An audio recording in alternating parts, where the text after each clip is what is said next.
back to football. It's your Thursday episode. We're talking Wake Forest today as the Demon Deacons host the Orange this Saturday. We'll talk about the game, what it means, where the Demon Deacons have been the last couple of weeks, and what the Orange need to worry about. It's all on Locked On Syracuse, and it's right now. Are Locked On Syracuse, your daily podcast on the Syracuse Orange, part of the Locked On Podcast Network. Your team every day.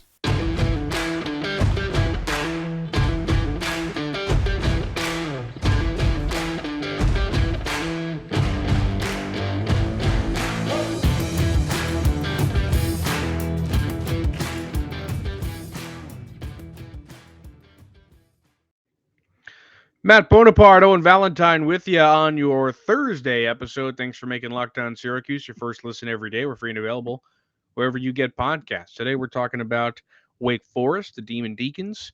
They host the Orange, like I said, down in Winston-Salem, North Carolina this Saturday. The Demon Deacons have had an up and down year, quite like the Orange have. They are also 6-4 on the season. But unlike the Orange, they came into the year with a lot higher expectations than they're currently performing. It's kind of an opposite there.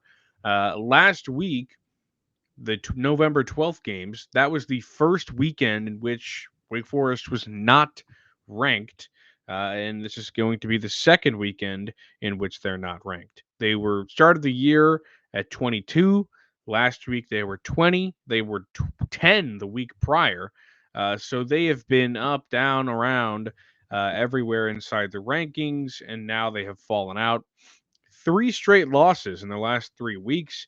One to Louisville that dropped them those 10 spots to 20, and then NC State knocked them out, and then they lost by 2 points to North Carolina last week. I still think they're going to batter Syracuse because it's a road game for the Orange. They also stink. Going to lose 5 straight, whatever. But before we make predictions and whatnot, which is on tomorrow's episode, let's talk about what Wake Forest has to offer. Sam Hartman at the helm is, of course, the name that I think everybody knows at this point. He's been on this team for 5 seasons, and he is absolutely fantastic. Last year, he threw 39 touchdowns. This year, he's already thrown 28. He's been really, really good. Maybe not as good as everybody thought he'd be, but as technically a redshirt junior, thanks to the COVID season, he's got, I don't know, probably won't come back, but the guy has been absolutely fantastic for a couple of seasons now. And Wake Forest oftentimes features a committee at running back. This year it's Justin Ellison and Christian Turner. But if you remember a couple years ago, Kenneth Walker, who's now a Seattle Seahawk, was part of that tandem. They also have a really, really talented wide receiver group. They always have. Jaquari Roberson was there last year. He was kind of the man to know. This year he's gone. A.T. Perry, Jamal Banks, Donovan Green, and Taylor Morin are the names you need to know now. Morin, a guy who maybe is underperforming this season. I think a lot of people thought he was going to be better than he is. He isn't having a bad year, but 32 catches on the season, 393 yards, 6 touchdowns. Good numbers, but not great numbers, especially compared to A.T. Perry, who's got over 770 yards on the year, 52 catches, and 7 touchdowns. But they have a balanced passing attack. A lot of guys can hurt you there. A couple guys can hurt you on the ground. They got a really strong veteran quarterback. It's a team that you really can't scoff at, Owen. I mean, these guys are really, really talented. They have been at the top. They're also probably really not happy. So they're going to go out there and try and put Syracuse in the ground because they were ranked for so long and now they're not. I don't see Syracuse having an easy time in this one. No, I look at this offer Wake Forest, and I mean, when you were sort of breaking it down right there, when you look at this receiving group, and obviously, Hartman is outstanding, and I'm a big fan of Hartman ever since watching him on QT and sort of him develop, and then seeing him cushion at Wake Forest, and I think obviously I wasn't sure of the success that he would have at the collegiate level. Coming in, and he really stepped it up and has been outstanding. And I like what I saw. I remember watching him play Claire this season where he absolutely balled out. I think he threw for like 6 touchdowns in that game. But I look at this receiving group, and it's so diversified in terms of you got 5 different receivers that average 3 or more catches a game. That is tough to defend when you can look through that many options, when you have that many threats, because they do bounce the ball around. Obviously, Perry is the guy that they're looking for, with just under 800 yards, almost 15 yards a catch here. But they have other options and other really solid guys that are able to contribute as well and can burn you. I look at a guy like Donovan Green, who's averaging almost 18 yards a catch here. And all of these guys can burn you and can be, targets. And Hartman gets them all involved, which is something that, you look at a Syracuse defense that we talk about game in and game out has been so battered with injury. It's very difficult because everyone, including, guys that weren't expected to play or were supposed to have a lot more time to develop, are going to be under the microscope because of how many Forest's offense can go to utilize. So it's a big game for Syracuse's defense. I will say, for the first time in a couple of weeks, not an incredible rushing attack by any means by Wake Forest. So maybe Syracuse's rush defense gets a little bit of a break and can hold their own.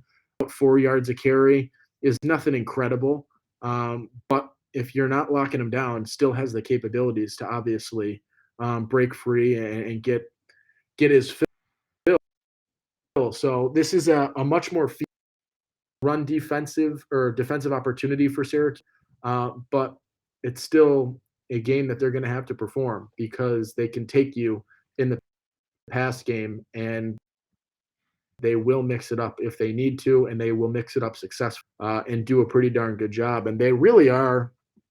I mean, you look at Turner as well. A couple of guys that can come in and they're splitting carries, both getting the ball pretty good from what I'm seeing, and both at 4-ish yards a carry at this point in the season. So a couple of guys in terms of their run game, but definitely it is going to be a game where Syracuse's defense is going to need to hold them, because this is a Wake Forest team that can explode offensively without a doubt, and has done so in the past, and has done so against a Clemson defense, which has been incredibly highly touted, and has done it in many games outside of that situation as well. Yeah, you're absolutely right. They have had some brushes up against really, really good teams this year in which they've almost won, like that Clemson game that went to however many overtimes. And some people say they should have won, whatever, could have beaten number 5 Clemson, whatever. Um, but yeah, they've played competitive plenty of times. You talk about that rush attack. I think I'm a little bit higher on it than you are. When you have Yeah, two the running more I looked at backs, it, yeah, when you have 2 running backs who can average 4 yards a carry, I mean, if you ran the ball every time and they had 4 yards, you'd score every drive. yeah. So I think that that's something that Syracuse might still struggle with, because it's not just one guy you have to worry about, it's 2 guys. And like I said, that's kind of been the identity of the Wake Forest rush attack for at least 4 years now, back when they had Kenneth Walker and Christian Beal. But yeah, I mean, the offense is pretty interesting. We'll talk about the defense right after I tell you about this ad. This one brought to you by Nugenix. Remember when winning felt easy? That's because you were younger, Owen. You were at the peak of your testosterone production, what some have called the winner's hormone or the man hormone. Wouldn't it be nice to get that winner's edge again and that old swagger back in your step? You want more energy to counter the negative physical effects of aging? Nugenix Total T Testosterone Booster with Testofen, let's say that 5 times fast, will help you turn back the clock, re energize your workouts, get you better results at the gym, and help you look and feel like the man you really want to be. Nugenix Total T contains man boosting key ingredients like Testofen. It has been validated in 5 clinical studies shown to boost free testosterone levels in men, because Nugenix Total T boosts free testosterone that the aging process robs. You'll feel stronger, leaner, with more energy and drive and more passion too. Your partner will notice your difference. While every product professes quality, many other products use generic ingredients that are often far less than clinical grade. With Nugenix Total T, you get the same clinical potency levels used in the trials, and Nugenix's formulation is backed by 10 years of science and research. Now get a complimentary bottle of Total Nugenix or Nugenix Total T when you text college to 231231. Text now and get a bottle of Nugenix Thermo, their most powerful fat incinerator ever, with key ingredients to help you get back into shape fast. Absolutely free. Text college to 231 231. That's college to 231 231. Texting enrolls you into recurring automated messages. Consent not required to purchase. Message and data rates may apply. All right. We're back here on Locked How On about Syracuse. how on What? brand that open to that ad was? Do you miss What the do you? thrill of winning? Oh yeah, sure. Holy Syracuse athletics. Maybe they need the whole department, the training department. They just got to get bottles and heaps of Nugenix Total T, and then the offense will be back out there. You'll just see a bunch of studs out on the field for Syracuse. I think it's you're onto something there. The whole defense might be healthy Yeah, again. Who man. knows? Who knows? All right, let's talk about this Wake Forest defense because they've got a lot of guys that can hurt you. Their secondary, I mean, there are 16 players in the Wake Forest secondary who have broken up a pass this season, 12 of them who have done it multiple times. I don't know what Syracuse's number is or what the average number is, but that kind of seems high to me. For Syracuse, all right, Syracuse is 13 players, and only 5 players have done it multiple times. So I was right. Um, it's pretty Nice. crazy that they have that many guys working well in the secondary, whether it's linebackers or safeties or corners.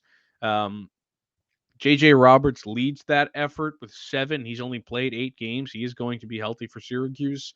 Isaiah Wingfield has been really good for them in the secondary. They just have a lot of guys who can hurt you out there. So that's something that Syracuse, who doesn't have the strongest passing attack in the world, needs to be wary because Garrett Schrader continues to prove to us that he can't throw the ball.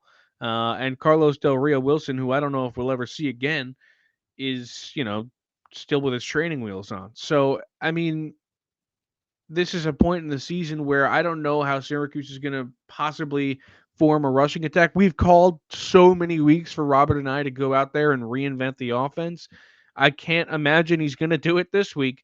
So you're going to see a lot more of jaw-dropping play call, not in a good way, and lack of Sean Tucker capability because of whether it's because of plays or just maybe Sean lost a step. And you're also going to see Garrett Schrader tunnel visioning right to Rondé Gadsden every single play, which I have to imagine the Demon Deacon secondary is going to catch on to. So I can't say I'm entirely confident in the offense this week.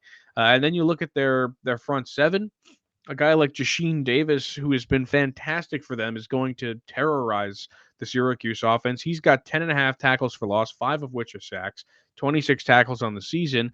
Then you got a guy like Malik Mustafa, who's got 7 tackles for loss, 3.5 sacks, 52 tackles on the season. They've just got a bunch of guys, man, a bunch of guys. Yeah. A defense with, I think you nailed it there, a lot of guys. They really have.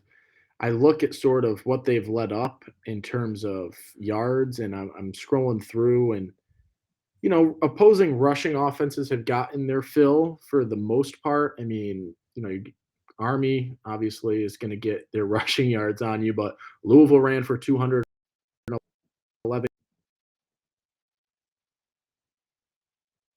yards on the ground, NC State for 115, UNC for We got some connection problems with Owen here. Apologize for that. I hope it fixes is itself. beatable for a little bit. And I Are you my with back. us? You're back. Oh, he's gone once again. All right. Well, I don't know what he was trying to say, but this defense is going to hurt. Um, I don't really know at this point what the Syracuse offense can do in order to combat it because we talk about this every week, I feel, in saying, all right, they've got to find a way to get Sean Tucker the ball. We're so past that. We are Can you hear me? so past that to where I don't even know if there is a way. I mean, there must be, but there's not a way that Syracuse is going to figure it out in the upcoming week. Um, I just wish Schrader would utilize other receivers other than Gadsden, which he does 90% of the time. Gadsden's been good, but I do feel like he's regressed a little bit over the last couple of weeks, dropping passes here and there, looking too early for a pass to alert the defender, kind of thing. Owen, are you back? Would you like to continue? I am back. I hope. Huge. But yeah, so I was talking about the run defense in terms of Oh no. Louisville and ground success against them, and they're so uncertain games. It's been an aerial attack that is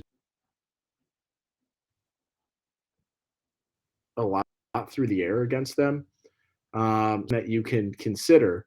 But at Schrader and Gadsden right now, it has sort of been just so tunnel vision, and it harmed them. And I think back to that the back-to-back plays to the Clemson game and to start the Notre Dame game with that same exact problem where it was predetermined that Schrader was throwing the ball to Oronde Gadsden, and both one led to a game-ending interception and the other led to a game-opening pick six, both really hindering Syracuse's ability to succeed. I look at Gadsden the last 2 weeks, did not get a pass against Pitt and caught one pass against Florida State. So even though he is the focus and that's who they want to throw to, it is not there. I don't think this ever clicked to me. My Atlanta, Syracuse only caught 6 passes against Florida State. Yeah, it was one of the worst. It was terrible. I honestly I don't I've I almost don't know blocked if the that game out of landed. my mind entirely. I think that was it. You got to improve if Gadsden is your guy, then you need to get him the ball. But also, if you can't get Gadsden the ball, you've got to be self-aware enough that there are going to be other guys that can make their way open. And I think that's where we possibly wrongfully latched onto Del Rio Wilson so Oh, to a lot of guys that we haven't really seen getting pass attempts their way and targets. So when I look and I see this, if Syracuse is going to have passing success, it needs to diversify. And that does not mean that you can't let Gadsden get the most targets and have the most receptions and have the most catches. But you also have to be aware that there are other guys on this offense. We talked about how success, and that is because you have 5 receivers that are consistently 5 separate receivers that you're mixing in so many guys that you have to have that success, and that is where Syracuse's pass attempt has really faded off, or passing game has really faded off, and it's something that I don't know. You talked about this Wake Forest defense can make you struggle, and Syracuse is going to have to figure some things out. We saw in some media opportunities that Schrader said he's healthy, or he feels a lot better this week and is healthy and is back. I would really like to see that because Syracuse is going to need to see that to make this a competitive football game. And I hope it is, because they're another week like last week or like they played against Pitt is going to just be incredibly demoralizing and deflating, totally. I guess, in terms of words that come to mind at the Yeah, forefront. absolutely. All right, let's take one more quick break. This one brought to you by BetOnline. It's your number one source for sports betting info, stats, news, and analysis. Get the latest odds and trends for every professional and amateur league out there. From football and basketball to soccer and esports, we've got it all at betonline.net. And if you love sports podcasts like this one, you can find those at BetOnline as well. We're always the fastest and easiest way to get your betting fix. Head to the website today or use your mobile device to learn more. BetOnline, where the game starts. All right, let's wrap up this podcast. The Syracuse football team is in a weird spot right now. You go to a bowl game, which is exciting. Some people out there maybe aren't that excited about it, but I am because it's not every day that Syracuse goes to a bowl game. But at the same time, expectations have been up and down and around this season, preseason. I mean, before the year, we are not separate to the fact that there were a lot of people who thought they were going 4-8, 5-7. We were both those people. Um, and I don't think anybody out there, like maybe like 10 people, thought they would be really, really good. And Syracuse obviously put themselves above expectations, but is now in a position where you're probably going to lose the last 5 games after this one. I mean, I'm not saying that to like get people's hopes up for this game, but I'm just being realistic. This is not a game that is likely for Syracuse to win. I mean, if they did, I'd be pleased, but I just don't see it happening. So if you go 6-6 this season, I mean, eh, I don't know how to feel about it. And obviously, maybe this is a conversation for a couple of weeks from now. But at the same time, I've just been thinking about it the last couple of days. Like, I think I'm still going to be happy about this season because of what they did in the beginning, and there have been some really cool moments this year. But at the same time, you're going to get the same people. I just also want to point out people were calling us idiots because we were saying that Gino Babers wasn't the greatest coach of all time. And now we get to say, "Oh, what happened? Oh." Um, but anyway, that's how I feel. Yeah, I mean, you look at this game, right? Syracuse, 10-point underdogs. They're on the road against a Wake Forest team that is thriving despite losses and is, hungry for a win. Syracuse is hungry for a win. Wake Forest is hungry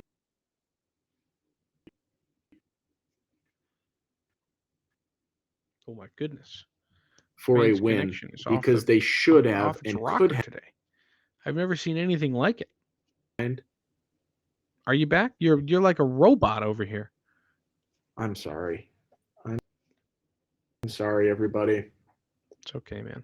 Can you hear me, though? Yep, we got you. All right. 10-point dogs. Wake Forest, when you look at their last 3 games, all 3 are losses. But I believe all 3 of those games from the get-go and then came back and took a lead. 2 of those games, they were down by 13 or 14 and came back to take a lead. One of those games, I think it was just 3-0. But all of those games, they fell behind and had to come back. And they did come back, at least for a little portion of all of those, leading late and then falling behind, including that North Carolina game that they played last week. This is the team that's been on the brink of wins.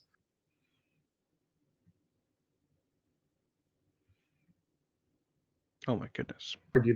They're games that you could have won, but I don't think that you can come in here and say that Syracuse's games have been more competitive or more leading to them being hungry for these wins. And I think Wake Forest is right there on the road, going into an environment that is, Syracuse has not been incredible on the road by any means.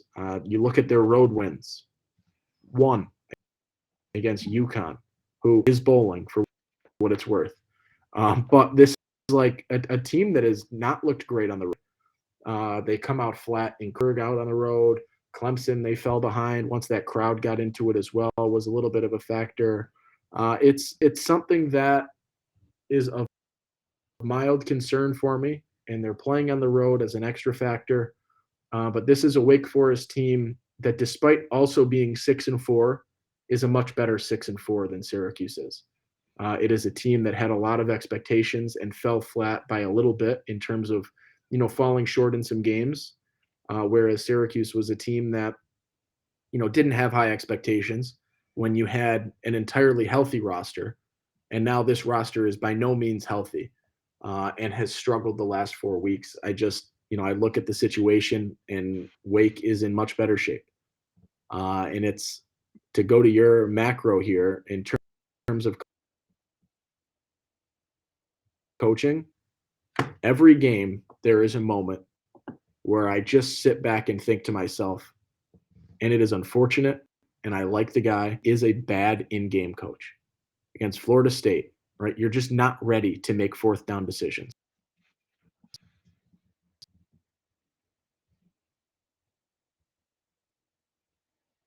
And we've lost him again. Maybe that's the You final should know time. that. Oh, he's back. Keep going. You should know that, Yep. though, right? When you're making that decision as a coach who's not running the offense, not running the defense, you're to make those decisions. And he does that so poorly, and he's never ready, and he either burns a timeout or you send Andre out there for a 50-plus yard field goal where Andre is not ready or Andre is not on the field, and then you rush the guy with a snap at 1 second, and he leaves at, 5 yards of the goalpost. You'd be ready to make those decisions. That is your only job in the game. Obviously, it's not, but that is your main job right now when you look at what he do, and he is never ready. And you should know, right? When you see the first down marker and you're at the opposing team's 40, you should know if it's 4th and 3, we're going for it. If it's 4th and 5, we're kicking. Damn chart in there, or someone do that, right? An ACC Division I football team to be so incompetent in terms of every time. Timeout's always an issue.